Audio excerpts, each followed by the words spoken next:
Okay, this is JBM, and I'm here for villain profile number 5. This was requested from a good friend of mine on YouTube. You need to check out his channel, the Joker0123. I'll put his link in the description. He's an amazing editor, very talented. Check out his videos. He has hundreds of videos. Anyway, this isn't going to be a review of The Shining. I could go on and on about that. I'm going to try and keep it focused on the topic at hand. The main villain, also the main character, created by Stephen King, Jack Torrance, portrayed by Jack Nicholson, who has amazing screen presence. I could go on and on about his performance. He's one of my favorite actors to begin with, so for his obvious reasons, his natural talents and screen presence. This character has appeared in the Stephen King novel, and in that he doesn't have mental health problems in that. He's just possessed and influenced by the spirits of the hotel and the isolation of the hotel. But in the film, he goes in as already having mental problems. I'm going to give the psychological analysis right off the bat here. Okay, he's a paranoid schizophrenic, former alcoholic, prone to be manipulated by supernatural forces. He has empathy for his family, which means unless he was drinking alcohol, which tells me right there that he's not psychotic to begin with. And him having all the episodes of going to the hotel and being easily manipulated by the evil spirits for them to do what they please, and obviously have him kill his family like they've done to a lot of people. It's a storied history of hotel. And I don't want to get too much off topic here, but they're going to do a prequel movie that was just announced. I'm going to talk about that. I don't know what direction they're going to go, if they're going to follow the Jack Torrance story, because he was able to manage his paranoid schizophrenia somewhat, but not with the alcohol. But the driving force, this is just a great combination. We have we have an insane killer mixed with supernatural forces and horror, two of the great entities you could have, and just a great combination. Even Stephen King didn't even write that in his novel. He had him as just a former alcoholic, and that's it, and being possessed by the spirits. So I would say his weapon of choice obviously is the axe. His best death scene would obviously be killing the African American cook, who also has telepathic powers. His status obviously frozen over a winter storm, dead. What else was I gonna say about his you could tell it's also supernatural forces because they're able to get into his mind easy and they influence him, and he sees a lot more elaborate things, just like the ball party scene. And his wife, who doesn't have any telepathic powers like their son does, she finally sees one eventually towards the end of the film.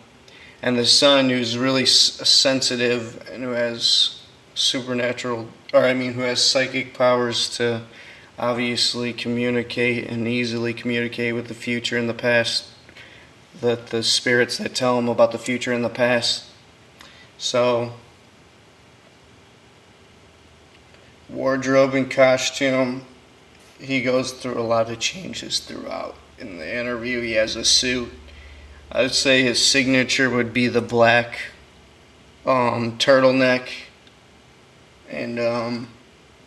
and you can't forget the overcoat, the red coat, the red jacket with the flannel at the end. Location, Colorado Mountains, Overlook Hotel. Occupation, former teacher, now caretaker.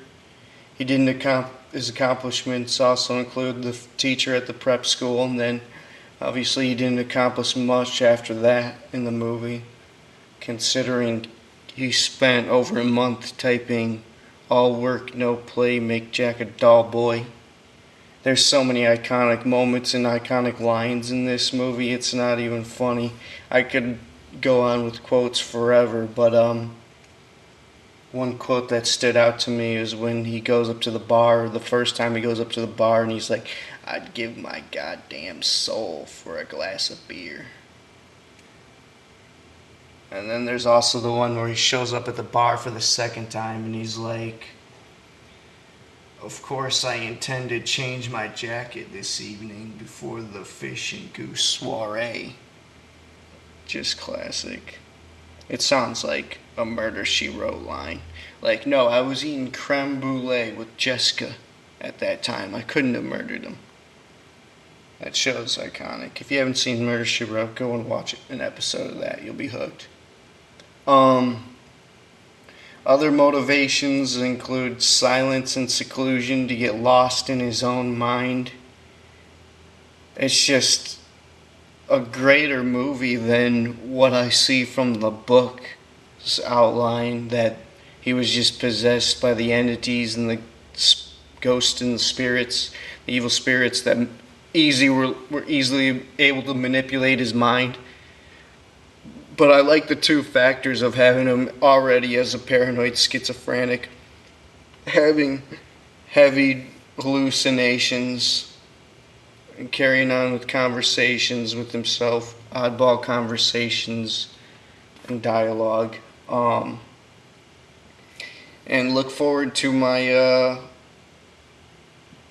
latest news on the Shining prequel coming up, and Stephen King is writing a sequel to The Shining, which is going to be based on his son, his telepathic powers. I guess he said he's something like he's going to be fighting a vampire group. Typical Stephen King wacko, like ruining his own characters in his own mind. He just goes off and just thinks of the craziest thing he could think of and just writes it down and doesn't edit it. But let's go back to Jack Nicholson. This movie wouldn't be anything without him, without his performance. Stephen King was butthurt that they didn't hire an actor who wouldn't give away the ending of him being psychotic to begin with, or they knew it was coming because of his role in The One That Flew Over the Cuckoo's Nest. Because Jack's just that type of character actor, and he didn't like how he changed it, that he had mental health problems and that he was already insane. But his weakness would be his mind and vulnerable to possession of spirits. I think at this point everything would just be redundant now. So his favorite things are alcohol, bourbon on ice. If I didn't forget anything, or if you didn't understand, if I said anything in any other way, let me know and leave a comment. Or if I need to add anything onto his psychological analysis, definitely let me know. This was JBM from VillainNews, and check out more horror videos coming up, or send me a personal message if you want to talk about horror movies or comic book movies. I think one more thing, I think Shelley Duvall being so ugly aided in Jack's performance of being so good at this character. That had to be easy to hate her. And I'm out. This was JBM.